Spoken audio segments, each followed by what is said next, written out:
nom du Père et du Fils et du Saint-Esprit. Amen. Le bien de mon Père, bonjour. Bienvenue à cette nouvelle journée de méditation où j'imagine que chacun de nous sommes allés à l'église hier, célébrer le 29e dimanche du temps ordinaire. Eh bien, mon Père, aujourd'hui, nous commençons, comme vous pouvez l'imaginer, une nouvelle semaine de méditation. Et nous sommes particulièrement lundi de la 29e semaine du temps ordinaire. Et nous continuons, comme vous l'avez constaté, à lire les lectures impaires. Et aujourd'hui, deux textes vont nous aider justement à continuer notre méditation. La première lecture sera la lettre de Saint Paul apôtre aux Romains au chapitre 4, les versets 20 à 25. Dans ce passage, nous allons voir comment Saint Paul va rappeler la promesse que Dieu avait faite à Abraham et va souligner qu'Abraham n'avait pas hésité par sa foi à se donner pleinement à Dieu. Et nous allons voir comment il avait été béni parce qu'il avait fait confiance à l'Éternel des armées. Oui, le béni de mon Père, à nous aussi, cela sera accordé puisque nous croyons en Dieu. Il est bien que nous demeurons dans la foi et que la bénédiction qui avait été accordée à Abraham retombe aussi sur nous et sur nos enfants. Ensuite, nous allons écouter l'évangile de Jésus-Christ selon Saint Luc au chapitre 12, les versets 13 à 21, où le Seigneur va nous donner une nouvelle leçon par rapport à l'argent. Il va nous inviter à accumuler l'argent pour le besoin de Dieu et non nous empiffrer de l'argent pour nous vanter et utiliser cela comme notre Dieu et notre Créateur. La Bible, nous allons voir, Dieu n'est pas contre l'argent, Dieu n'est pas contre la richesse, il est contre la manière dont l'argent est utilisé et la place que nous accordons tous les jours à l'argent dans notre vie. Tournons nos sens à l'intérieur. Apprêtons les différents textes bibliques d'aujourd'hui à chacun et à chacune. Bienvenue.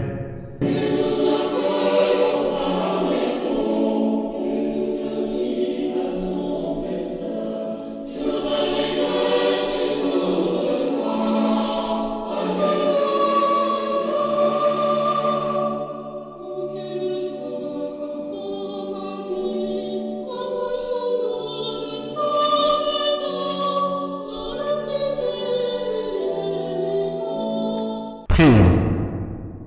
Accorde-nous, Dieu Tout-Puissant, de conformer à ta volonté nos paroles et nos actes dans une inlassable recherche des biens spirituels.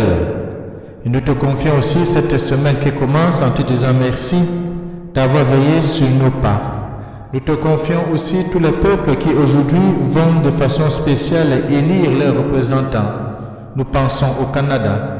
Que ton esprit habite le cœur de tous ceux qui vont aller choisir, qui choisissent des hommes et des femmes qui sont prêts à servir leurs frères, à servir l'humanité et qui mettent Dieu au cœur de leurs préoccupations et l'homme au cœur de leurs décisions.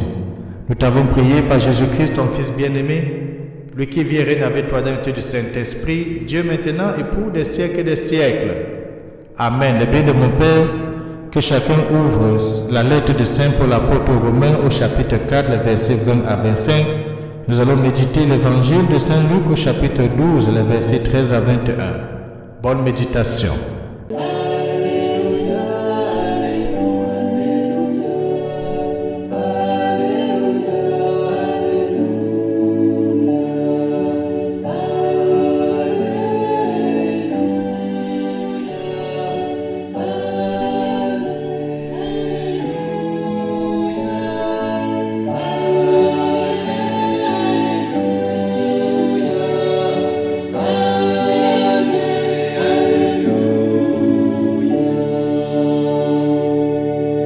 Évangile de Jésus-Christ selon Saint Luc, au chapitre 12, les versets 13 à 21.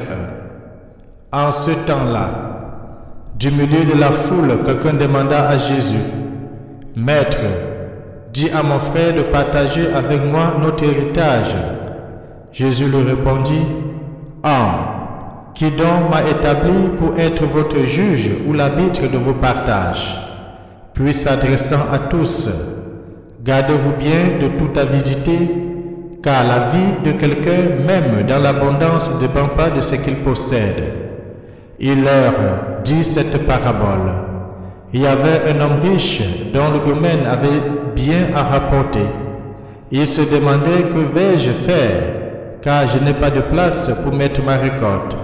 Puis il se dit, voici que je vais faire. Je vais démolir mes greniers, j'en construirai le plus grand, et j'y mettrai tout mon blé et tous mes biens. Alors je me dirai à moi-même, te voilà donc avec de nombreux biens à ta disposition pour de nombreuses années. Repose-toi, mange, bois, jouis de l'existence. Mais Dieu lui dit, tu es fou, cette nuit même, on va te redemander ta vie, et ce que tu auras accumulé, qui l'aura. Voilà ce qui arrive à celui qui amasse pour lui-même, au lieu d'être riche, au vu de Dieu. Acclamons la parole de Dieu. Louange à toi, Seigneur Jésus-Christ. Tu es fou. Cette nuit même, on va te redemander ta vie. Eh bien, de mon Père, c'est ainsi que notre Seigneur Jésus-Christ tranche nettement avec ce comportement de ce riche avide, de ce riche qui se contente de ses biens et qui ignore que sa vie ne lui dépend pas de lui. Il ignore que sa vie ne tient pas à sa propre volonté. Il ignore qu'il y a quelqu'un au-dessus de lui, celui qui est maître de toutes choses. Eh bien, de mon Père, le comportement de cet homme dans l'Évangile, c'est le comportement de chacune de nous.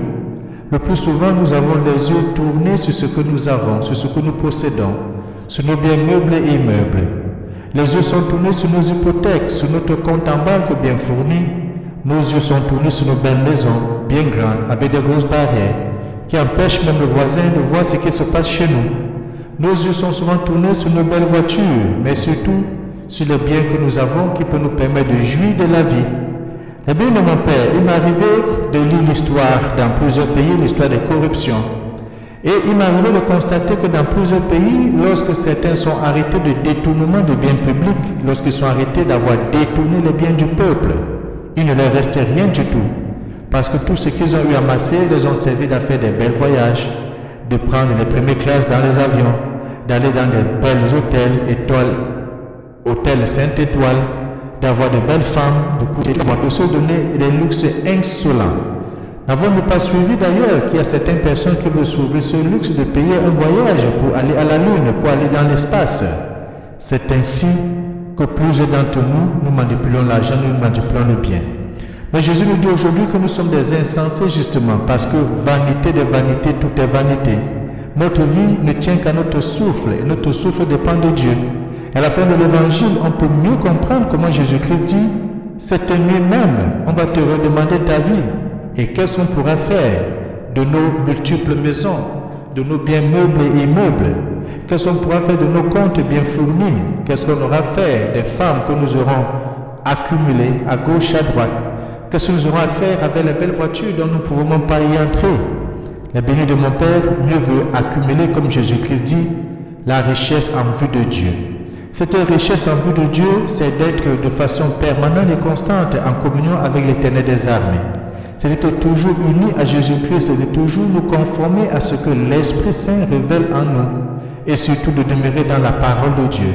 Cette parole qui nous permet tous les jours de notre vie d'être proche de Dieu, de connaître le visage de Dieu, mais d'être dans la ferme attente du royaume qui va s'établir au milieu de nous et dont nous ferons partie et nous serons des membres. Oui, la bénie de mon Père, il ne s'agit pas là de refuter et de s'éloigner des biens matériels. Ce n'est pas ce que nous sommes en train de dire. Et ce n'est pas ce que le Christ d'ailleurs le dit. Les biens que le Seigneur donne, c'est que nous sommes des intendants de Dieu, que nous sachions l'utiliser, que nous puissions le fructifier, mais surtout le repartir autour de nous. Être riche en vue de Dieu, le bien de mon Père, qu'est-ce que ça veut dire? Et Jésus met cela en opposition avec le fait d'amasser pour soi-même.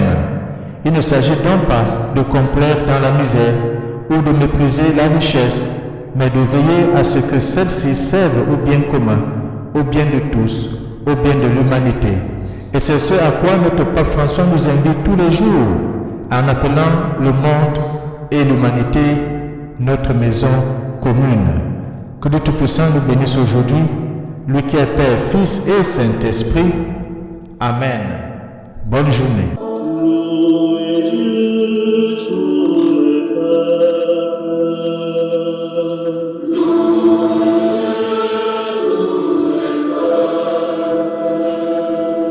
Chantez sa